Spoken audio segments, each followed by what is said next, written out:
Bismillahirrahmanirrahim. Assalamualaikum warahmatullahi wabarakatuh. Bismillah, alhamdulillah, assalatu wassalamu ala rasulillah. La khawla wa la quwata illa billah wa ba'du. Para jamaah, alhamdulillah, kembali kita dipertemukan Allah di majelis yang penuh dengan keberkahan ini. Mudah-mudahan setiap aktivitas kita dicatat oleh Allah sebagai amal soleh. Amin Allahumma amin. Para jamaah, kita lanjutkan kajian kita.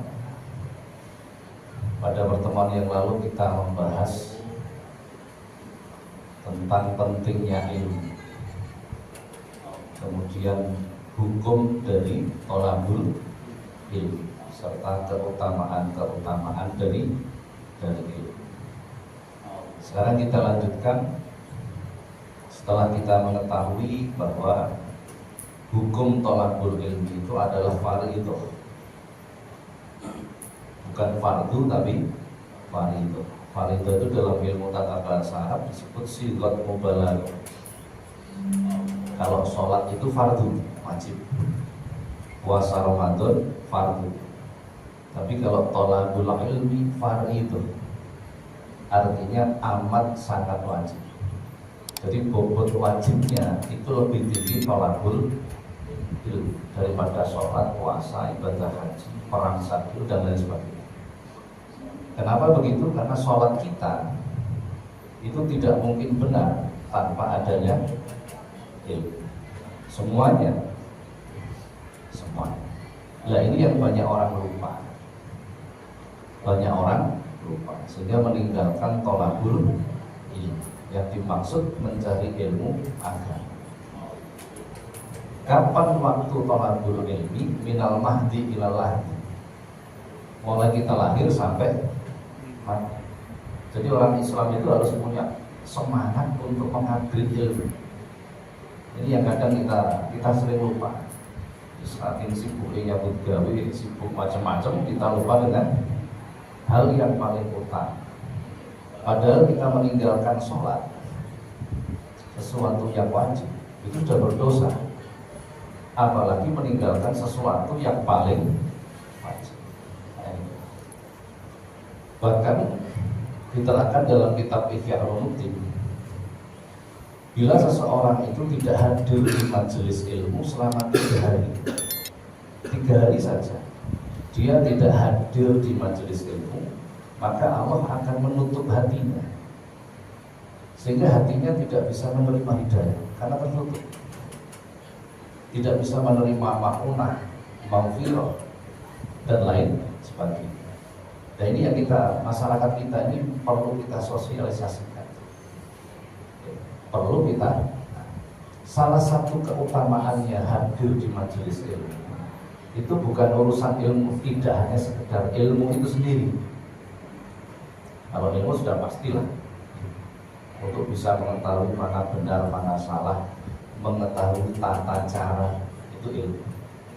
Tetapi Rasulullah mengatakan, alaikum bi mujalasatil ulama wastima'i kalamil hukama, fa innallaha yuhyil qalbal mayyiti bi nuril hikmah kama yuhyil ardal mayyitati bi ma'il matar. Senantiasalah kalian hadir di majelis ilmunya para ulama. Perhatikan benar-benar apa yang mereka sampaikan, karena Allah akan menghidupkan hati yang mati dengan cahaya hikmahnya para ulama. Ini hadis ini menyatakan begitu. Jadi hati kita yang mati karena banyak dosa dan lain sebagainya, itu dengan hadir di majelis ilmunya para ulama, karena pancaran cahaya hikmahnya para ulama, hati itu kembali hidup, sehingga siap menerima hidayah, ma'unah, pertolongan, rahmat, pemberian, dan lain sebagainya. Ini termasuk solusi kehidupan sebenarnya. Sebenarnya kok akeh wong sumpek itu ya karena ini sebenarnya. Akeh wong hidupnya dipenuhi masalah dan lain sebagainya, ya karena ini sebenarnya. Jadi salah satu keutamaannya itu bukan hanya karena ilmu itu, tapi ada hal lain. Ada hal yang disebut dengan keberkahan majelis ilmu. Di Madinah itu ada tempat namanya Raudhah. Itu dijadikan rebutan sama orang. Raudhah itu disebut halaman surga. Tempat di mana ketika kita masuk ke tempat itu doa kita mustajab. Kenapa tempat itu disebut Raudhah? Ini yang harus kita ketahui sebenarnya. Dikarenakan setiap hari Rasulullah itu mengajar para sahabat di tempat itu. Sehingga tempat itu sebenarnya adalah majelis ilmu. Bahkan hadis yang lain Rasulullah itu mengatakan kepada para sahabat diberitahu oleh Rasulullah, "Idza marartum bi riyadil jannah fartaqu," kata Rasulullah. Wahai para sahabat, ketika kalian berjalan-jalan, kemudian kalian bertemu dengan halaman surga, maka masuklah kalian, bersenang-senanglah di dalam. Karena itu tempat di mana doa kita mudah dikabulkan oleh Allah. Para sahabat kemudian bertanya, "Wa ma riyadil jannah ya Rasulullah? Apa yang kau sebut dengan halaman surga?" Rasulullah menjelaskan, majalisul ilmu, majelis ilmu. Jadi bukan hanya karena ilmunya, tapi termasuk juga keberkahan dari majelis itu sendiri. Ini antara lain fadilah atau keutamaan majelis. Kita hadir di majelis ilmu itu juga dalam rangka menghidupkan hati kita supaya kita mudah mendapatkan pertolongan dari Allah. Sebenarnya agama kita itu sudah memberikan solusi bagaimana kita menjadi bahagia, masalah kita mudah diselesaikan dan sebagainya. Hadis yang lain Rasulullah menyampaikan, "Man tafaqaha bi dinillahi ta'ala kafahullahu ma hamma wa razaqahu min haitsu la yahtasib." Barang siapa bersungguh-sungguh mencari ilmu agama yang dicatat oleh Allah kesungguhannya. Karena wong itu belajar betul sinau tapi gak iso-iso. Jadi bukan hasilnya, tetapi kesungguhannya. Barang siapa yang bersungguh-sungguh memperdalam ilmu agama, kafahullahu ma'ahamahu, maka Allah akan membereskan semua kesulitan. Wa razaqahu min haitsu la yahtasib, akan diberikan rezeki yang tidak pernah disangka dari arah mana datang. Ini hanya orang yang bersungguh-sungguh thalabul ilmu. Gedung oleh tekonen majelis, hanya itu saja. Kita nggak ngomong tentang ilmu sendiri, belum. Ini hanya kesungguhan, hanya kesungguhan. Sudah. Kita lanjutkan sekarang. Kemudian bagaimana cara untuk mencari ilmu agama? Mencari ilmu agama dengan ilmu selain agama itu berbeda. Rasulullah mengatakan dalam Allah Subhanahu wa taala berfirman dalam Al-Qur'an, "Was'alu ahla dzikri in kuntum la ta'lamun." Bertanyalah kepada ahlinya bila kalian tidak mengetahui. Berarti untuk urusan ilmu agama kita harus melalui orang. Hadis Rasulullah menyampaikan, "Al-ilmu bila syekh fa syekhuhu syaitan." Ilmu agama tanpa hadirnya seorang guru, maka yang akan mengajarinya adalah syaitan. Maka wajib untuk urusan ilmu agama itu adanya seorang agar kita tidak menginterpretasikan apa yang kita ketahui sesuai pemahaman kita. Kita nggak dilarang membaca buku agama, nggak dilarang, tetapi harus dengan bimbingan guru. Apa artinya? Bila kita sulit memahami, kita bertanya. Sebab terkadang kalau kita baca, kita akan mengasumsikan apa yang kita baca itu sesuai pikiran kita sendiri. Padahal ajaran itu harus sama. Jadi hati-hati. Sudah. Maka cara untuk mendapatkan ilmu agama hanya satu, melalui. Baik, sekarang kita kembangkan. Ilmu apa saja yang harus kita pelajari? Harus itu wajib. Pada dasarnya ilmu yang wajib dipelajari itu hanya tiga. Hanya tiga sebenarnya. Satu namanya ilmu fikih. Apa ilmu fikih itu? Al ilmu ladzi yusaffiful ibadah. Ilmu yang menjadikan ibadah kita benar. Cara wudhu, cara sholat, cara puasa, cara jual beli, cara menikah, dan lain sebagainya. Ini harus kita pelajari. Apalagi yang kaitannya dengan sesuatu yang kita lakukan. Yang kita lakukan, panjenengan harap nikah, maka harus tahu ilmunya tentang menikah. Seorang laki-laki ketika mengatakan wis kowe mulya wae nang omah, ini sebenarnya jatuh talak ini. Jatuh talak. Bila kita tidak mengetahui ini, maka kita akan melakukan banyak kesalahan. Contohnya begini. Jadi sesuatu yang kita lakukan itu harus kita tahu hukumnya. Seseorang melakukan usaha perdagangan, maka dia wajib mengetahui hukum perdagangan itu. Nek panjenengan nandur paling yang sawah, maka hukumnya tidak wajib belajar ilmu perdagangan. Sesuatu yang kita lakukan wajib itu hukum. Sudah, yang pertama. Bila kita melakukan sholat tapi tidak ngerti ilmu sholat, maka kemungkinan besar sholat yang kita lakukan itu tidak sah. Kita nggak ngomong diterima atau tidak, terlalu jauh. Kita bicara sah atau tidak sah dulu. Bila kita tidak pernah belajar ilmu bersuci, maka bersuci kita pasti tidak sah. Pasti itu. Kalau nggak tahu belajar dan lain sebagainya. Ini namanya ilmu fikih.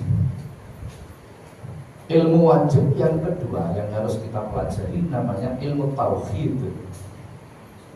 Ilmu tauhid itu al ilmu ladzi yusaffiful ibadah, yusaffiful akidah. Ilmu yang menjadikan akidah kita benar. Kalau jenengan sholat ini nyembah Gusti Allah. Kalau jenengan poso sedekah lillah karena Allah. Loh, tapi kok gak kenal Gusti Allah, kan aneh. Ya, jadi ilmu tauhid itu ilmu mengenal Allah agar akidah kita tidak menjadi rusak. Maka wajib bagi kita mempelajari siapa itu Allah. Sifat-sifat wajib, sifat jaiz, sifat mukhal, sifat uluhiyah, sifat rububiyah, sifat salbiyah itu harus kita ketahui. Sehingga kita mengenal Allah itu sendiri. Jadi jangan sampai kita beribadah gedu tapi ra kenal Gusti, itu kan aneh. Jadi jangan sampai kita menjadi orang Islam tapi kita tidak kenal siapa Tuhan. Sapa pangeran Gusti Allah, sapa Gusti Allah, enggak ngerti, itu kan aneh. Bagaimana kita bisa dekat kepada Allah bila kita tidak mengenal Allah? Maka dalam sebuah hadis, al-hadis al-kamakor, awwalu wajibin al-insan ma'rifatu ilahin bil istiqamah. Kewajiban pertama kali bagi manusia itu adalah mengenal Allah dengan keyakinan. Kewajiban pertama kali sebelum diwajibkannya sholat, puasa dan lain sebagainya itu mengenal Allah. Ya, yang jadi problem itu kita itu kan rata-rata Islam karena keturunan, betul kan? Jadi soalnya wong tuanya Islam menjadi bukan Islam karena pemahaman. Sehingga apa yang kita lakukan itu cenderung ikut-ikutan tanpa didasari sebuah pemahaman. Sudah. Jadi yang ilmu wajib kedua namanya ilmu tauhid. Jangan sampai kita itu menjadi orang Islam tapi tidak kenal dengan Tuhan kita sendiri. Bagaimana kita mendekat kepada Allah kalau kita tidak kenal Allah? Bagaimana kita doa kita diijabah bila kita tidak kenal Allah? Maka akidah kita akan mudah rusak. Akan mudah rusak karena kita tidak mengenal Allah. Contohnya seperti sudah. Adapun yang ketiga, ilmu wajib yang harus kita pelajari yang ketiga namanya ilmu tasawuf. Nah, ini orang banyak salah atau kurang tepat memahami apa itu tasawuf. Dianggap tasawuf itu pokoknya wiridan, poso, tidak begitu. Ilmu tasawuf itu al-ilmu allati yuslihul qalba, ilmu yang menjadikan hati kita baik.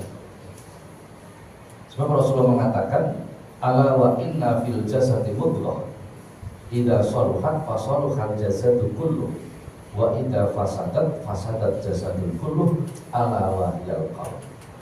Dalam diri manusia itu ada segumpal daging, yang manakala baik daging ini menjadi baik semua perilakunya. Bila jelek maka perilakunya menjadi jelek. Maka kita harus berupaya hati ini menjadi baik. Yang mempelajari disiplin ilmu itu namanya ilmu tasawuf. Bagaimana kita merasa bahwa hati kita itu terdapat penyakit. Dalam bahasa Quran ada kalimat fi qulubihim maradun fazadahumullahu marad. Dalam hatinya ada penyakit. Bila ini tidak diobati, fazadahumullahu marad, maka penyakit itu akan bertambah. Akhirnya komplikasi. Jangan kalau asam urat tidak ditambahi, nanti akan berkembang. Sama, hati kita juga begitu. Hati kita juga. Jadi ini wajib pula kita pelajari supaya perbuatan kita menjadi baik. Nek hatinya api, perbuatannya api. Nah, 3 komponen ilmu: ilmu fikih, ilmu tauhid, dan ilmu tasawuf. Saya berikan gambaran. Penyakit hati itu banyak sekali, amat sangat banyak. Contoh riya, ujub, takabur, syahwat, hawa, jahlul, kadab, ghaflah, makrun, lau, dan lain sebagainya. Ini macam-macam penyakit hati yang harus kita keluarkan dari hati kita. Harus kita keluarkan dari hati kita. Rasulullah mengatakan, la yaqbalullahu amalun fihi misqala dzarratin min riya. Allah tidak akan menerima amal kita bila dalam hati kita ada 1 biji sawi, sekecil biji sawi dari sifat riya. Jangan percuma kita sholat, zikir, puasa, tapi ternyata ada sifat, maka ibadah kita tidak akan diterima oleh Allah. Agar ibadah kita diterima Allah, maka kita harus membersihkan hati kita dari macam-macam penyakit-penyakit hati. Saya mengajarkan tentang ilmu ini, ilmu teori. Ilmu itu kan teori. Teori tentang bagaimana membersihkan hati. Itu di majelis kami mulai tahun 2010, baru selesai tahun kemarin. Jadi begitu rumit. Kalau sudah kita berbicara hati itu begitu rumit. Beda dengan fikih, beda dengan tauhid. Itu cepat tuntas kalau dipelajari. Ini cepat tuntas. Nah, sudah. Inilah 3 macam ilmu yang penting yang harus kita pelajari. Dan hukumnya wajib. Wajib itu kalau kita tinggalkan ya kita berdosa, kan begitu. Nah, kenapa? Agar ibadah kita diterima Allah. Kalau ibadah kita diterima Allah, maka kehidupan kita akan ditata oleh Allah menjadi kehidupan yang lebih baik. Jadi ini hal yang penting sekali, merupakan fondasi. Nah, sudah. Manakala ketiga macam ilmu ini telah kita pelajari, kita sudah mempunyai teori. Ilmu itu teori. Dan ketika ilmu itu tidak kita lakukan, maka ya percuma saja. Kita tidak akan sampai kepada Allah. Jadi ilmu saja belum cukup. Mencari ilmu saja, berbekal ilmu saja belum cukup. Tetapi ilmu ini harus diaplikasikan dalam kehidupan. Nah, sudah. Jadi ilmu yang wajib kita pelajari, satu namanya ilmu fikih. Al-ilmu allati yusahhihul ibadah. Ilmu yang menjadikan ibadah kita benar. Jadi ibadah itu ada kaitannya dengan Allah, ada kadang kaitannya dengan manusia. Contoh muamalah, berinteraksi sosial, jual beli, perdagangan, menikah dan lain. Ini harus kita pahami. Jangan sampai kita menikah dengan cara yang salah, atau dalam perjalanan pernikahan kita itu kita melakukan sesuatu yang menjadikan nikah kita itu rusak. Ini ilmu fikih semua. Yang kedua ilmu ketuhanan, supaya akidah kita benar. Kita mengenal Allah dengan benar, dengan baik. Tadi pagi saya kuliah subuh itu ada pertanyaan begini tentang kajian ilmu tauhid. Pak, apakah mampu Allah itu menciptakan batu yang besar sehingga Allah sendiri tidak kuat mengangkatnya? Kira-kira pendapat panjenengan gimana? Apakah Allah mampu membuat batu yang besar sehingga Allah sendiri tidak kuat mengangkatnya? Kira-kira jawabannya apa? Mampu atau tidak? Ini kan pertanyaan-pertanyaan yang menjebak. Kalau Allah mampu menciptakan batu yang besar, berarti Allah nggak kuat ngangkat. Jawabannya sederhana. Allah itu tidak punya sifat mustahil. Mustahil Allah nggak mampu menciptakan batu yang besar. Mustahil pula Allah nggak kuat mengangkat. Itu akidah. Jadi kita itu kadang terjerumus di situ. Contoh yang paling sering menjadi dilema di masyarakat kita tentang takdir. Banyak orang mengatakan bila sesuatu itu terjadi itu sudah merupakan takdir Allah. Sama melaku nyolong pencit baru mari terus ketemu konsol, kamu kok nyolong pencit, ditakdir Gusti Allah nyolong. Masa begitu penerapan takdir? Jadi kan banyak. Loh, itu kaitannya dengan akidah.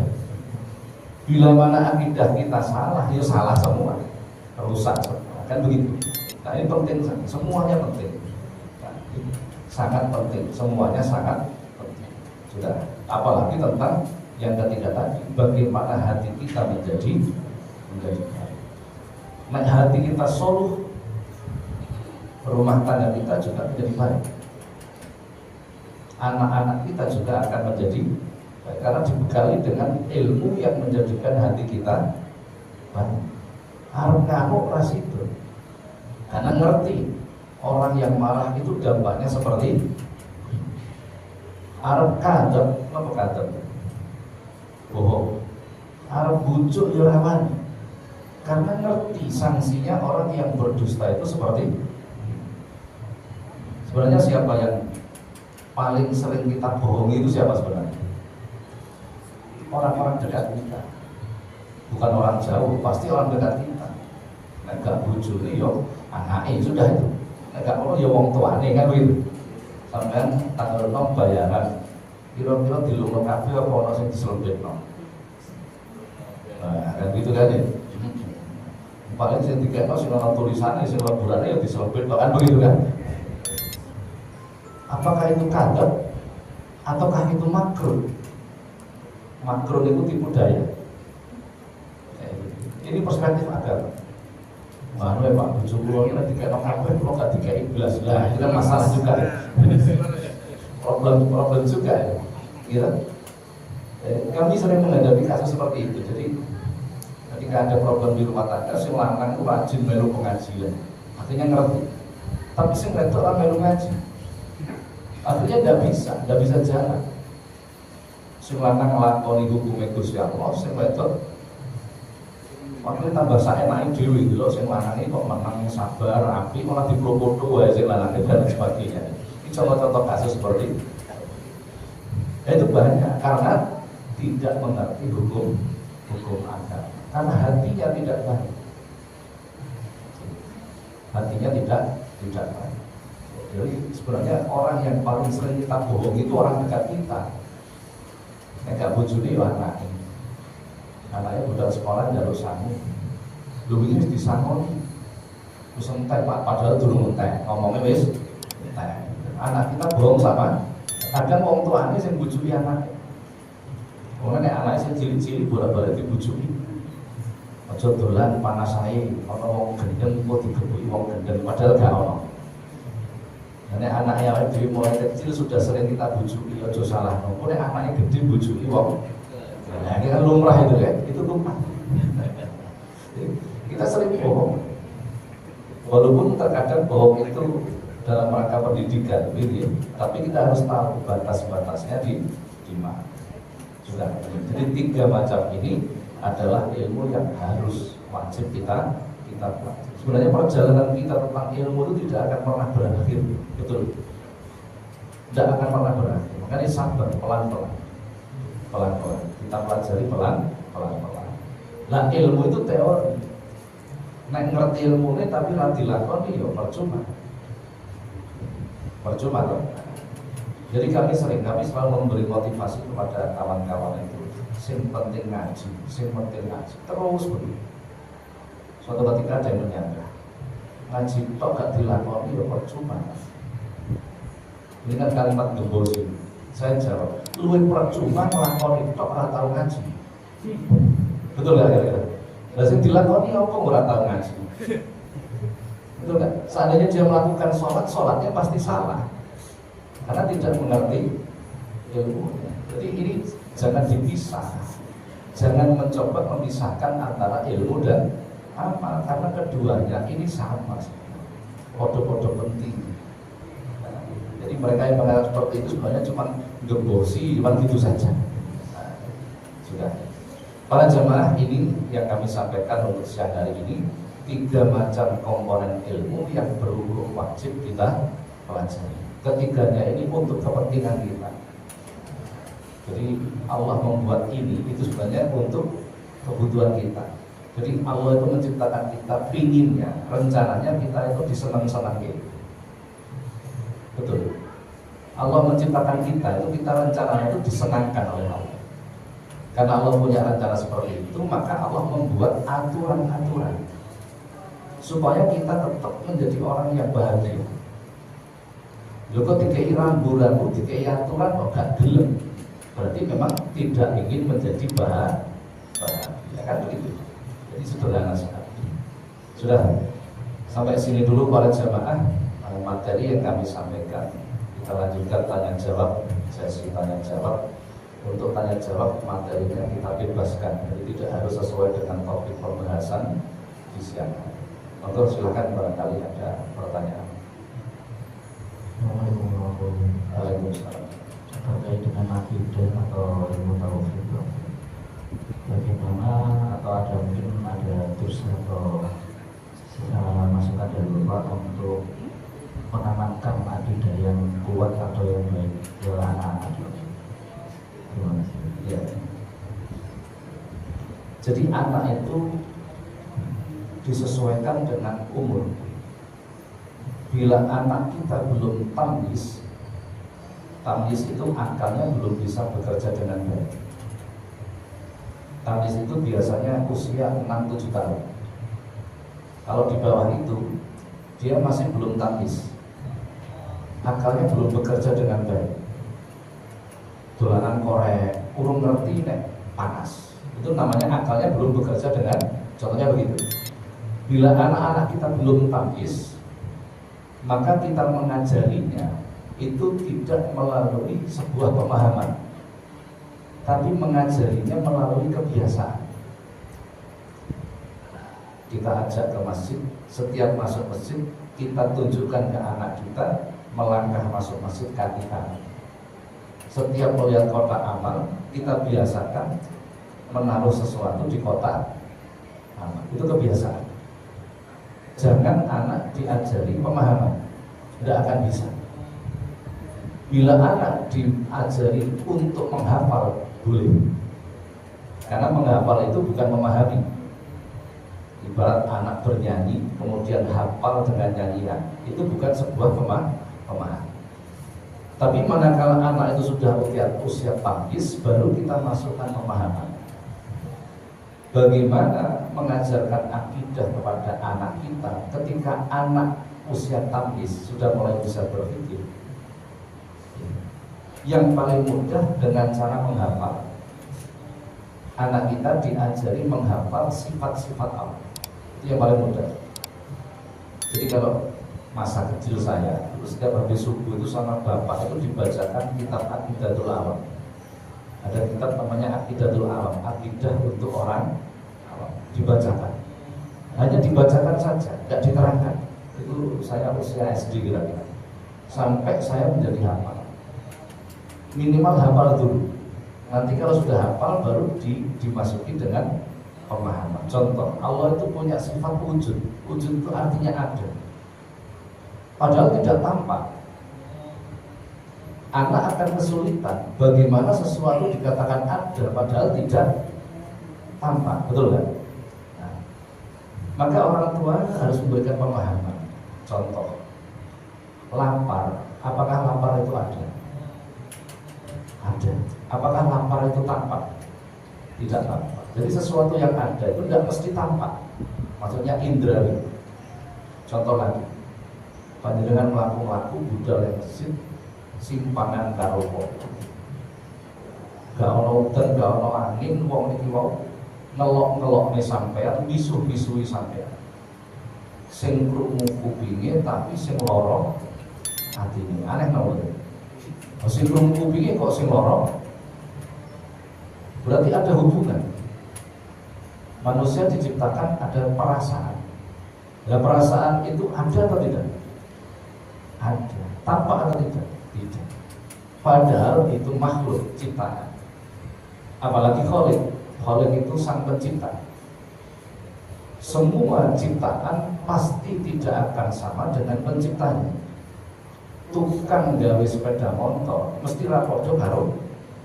Nah, ini cara menerangkan kepada anak, ini contoh seperti itu. Harus dibuktikan secara contoh-contoh yang bisa diindra. Contoh, salah satu sifat Allah namanya wujud, artinya ada. Bagi anak yang usia tamyiz masih kecil, dia akan bingung. Tapi kalau diberi contoh seperti itu, tidak akan bingung. Akhirnya dia merasa, dia sudah mulai bisa berpikir, oh ternyata tidak semua yang tidak tampak itu berarti tidak ada. Sampai tanggal 5 artinya seperti tanggal selawe kok sumpah. Napa kira-kira? Nah, urusan bayaran hari ya. Seneng sumpah itu ada enggak? Ada. Tetapi tidak tampak. Mungkin ketoknya meremut gitu ya. Nah, itu hanya sebuah ekspresi saja. Itu baru makhluk, apalagi Khalik sang pencipta. Itu, jadi wujud itu kita menerangkannya seperti itu. Itu bagi anak-anak. Kalau bagi orang dewasa sudah beda lagi. Sudah ini hal kecil bagaimana menanamkan akidah kepada anak. Jadi dimulai dari menghafal, kemudian pelan-pelan kita terangkan. Dan belum betul hafal Pak Raiso orangnya terjadi. Masih ada solusi. Di agama itu selalu ada solusi. Kita kan punya tanggung jawab, lanang terutama ini sebagai kepala rumah tangga. Ku anfusakum wa ahlikum. Nah, jaga dirimu dan keluargamu dari api. Kita tidak bisa ngandani bojo itu raiso. Mungkin kita tidak punya ilmu. Atau nek sing ngandani bojo dhewe terus tidak bisa menerima. Zaman sekarang itu bojo nek diomongi bojo itu gak percaya. Lu percaya diomongi tonggo, ini zaman aneh, ini aneh memang. Dan itu terjadi. Bagaimana ya? Solusinya kita cari orang lain. Jadi bojone dititipin majelis taklim mana, anaknya dititipin pengajian di, itu solusi. Dan ini sudah banyak misalnya, ini tidak kekurangan lagi. Itu menggugurkan kewajiban kita sebagai kepala keluarga. Begitu kurang lebih seperti itu. Ada yang lain? Iya, Pak.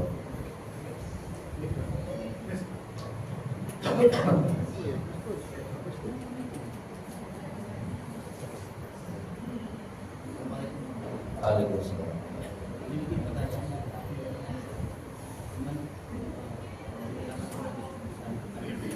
Gimana? Pertanyaannya mungkin agak berat, tapi mungkin karena berat karena saat usia itu mulai bisa berpikir. Saya mencoba saat itu saya bisa jawab juga. Ini saya ingin nanya yang saya bisa sampaikan kan, Allah itu pengen menyenangkan kita sebagai makhluk ciptaannya gitu ya. Nah pertanyaannya, kesenangan paling abadi kan sebetulnya surga. Pertanyaannya kan kenapa enggak? Kenapa kita dikeluarin dari surga kalau kayak gitu? Katanya dulu Nabi Adam di surga, terus sekarang dikeluarin dari surga. Kenapa nggak terus aja di surga gitu loh? Ya itu kan bukti Allah senang sama kita untuk menyenangkan kita kan juga di surga gitu. Ya itu gimana? Ya. Jadi kenapa sih Allah kok bikin acara? Nabi Adam dikeluarkan dari surga itu kan acara begitu. Jadi begini, dalam hal agama itu ada yang sifatnya ta'abudi, ada yang sifatnya ta'abudi. Jadi kenapa sih contoh banyak contoh seperti itu banyak. Kenapa sih kita diciptakan dari laki-laki, kok enggak perempuan saja? Kenapa sih kok saya diciptakan jadi pegawai, enggak jadi bos saja? Bisa contohnya seperti itu. Jadi Allah itu ala kulli syai'in qadir, terhadap segala sesuatu maha menentukan. Jadi kenapa sih kalau Allah menginginkan manusia itu bahagia, Allah kok tidak ngetokin Nabi Adam ke suatu kadang suatu? Karena Allah menginginkan mengetahui ini dalam sebuah diskusi. Qala azza wa jalla, inni kanzan mahfiyan fa ahbabtu an uqrafa fa khalaqtu khalqa ya'rifan. Aku ini adalah sesuatu yang sendiri, kata Allah. Sendiri, satu-satunya. Al-awwal wal akhir. Awal tidak ada permulaannya, akhir tidak ada akhir. Kemudian aku ingin dikenal, kata Allah. Maka aku ciptakanlah makhluk. Yang makhluk ini tujuannya untuk mengenalku, kata Allah. Ailiya'buduni, untuk menghamba kepada mengenal Allah itu artinya menghamba kepada Allah, beribadah kepada Allah. Dari awal skenario Allah seperti ini. Bila Nabi Adam tidak dikeluarkan dari surga, maka tidak ada acara ibadah. Surga itu kan bukan tempat ibadah, maka tidak ada acara ibadah. Itu bukan skenario, bukan. Jadi skenarionya itu adalah supaya kita itu diciptakan untuk ibadah. Wa ma khalaqtul jinna wal insa illa liya'budun. Skenarionya begitu. Lah ketika kita mengikuti aturan Allah, maka kita akan menjadi bahagia. Dan kalau kita tetap di surga, kita nggak ada acara ibadah, itu keluar dari skenario Allah itu sendiri. Jadi sebenarnya jawabannya begitu. Adapun kita diciptakan, ditaruh di dunia itu rencananya, bukan tujuannya, rencananya Allah itu menyenangkan kita, disenang-senangkan. Kalau tujuannya untuk ibadah, rencananya Allah itu membahagiakan kita, maka Allah membuat sebuah aturan. Nah, aturan ini namanya ibadah. Maka biar siapa yang beribadah kepada Allah dan konsekuen dengan ibadahnya, pasti tercapai namanya kebahagiaan. Logikanya begini, panjenengan membuat sebuah hasil karya, contohnya sepeda panjang, otak-otak diri, bikin modifikasi sendiri sesuai keinginannya panjenengan, itu hak kita. Bikin gaya sepeda model koyo ini, roda ini, limo mamane ini, dan lain sebagainya. Itu kreativitas kita, hak kita. Keinginan kita seperti begitu wis dadi. Sepeda motor dipret, sepeda ini preteli boleh. Boleh atau tidak ya? Boleh atau tidak? Boleh. Kenapa? Hak kita. Nah ini namanya ta'abudi. Jadi ketika Allah membuat sebuah skenario begini, ya sudah, itu haknya Allah. Tetapi Allah tidak demikian pula. Jadi Allah tidak punya hak, tidak punya sifat semena-mena. Tidak punya. Jadi beberapa hal Allah itu ala kulli syai'in qadir, maha menentukan. Tapi beberapa hal Allah itu juga memberikan kesempatan. Jadi qadar itu serupa tulisan. Kalau sudah terjadi namanya qadar atau takdir. Jadi qadar yang berupa tulisan itu terkadang Allah juga memberikan kesempatan pada kita untuk mengajukan permintaan agar tulisan itu dirubah. Jadi itu ala tulisan qadir itu ya tidak melulu begitu itu. Jadi Allah itu juga memberikan kesempatan kepada jadi begitu. Jadi kalau kita di surga ya tidak ibadah kita itu keluar dari tujuan asal penciptaan manusia. Ada yang lain mungkin?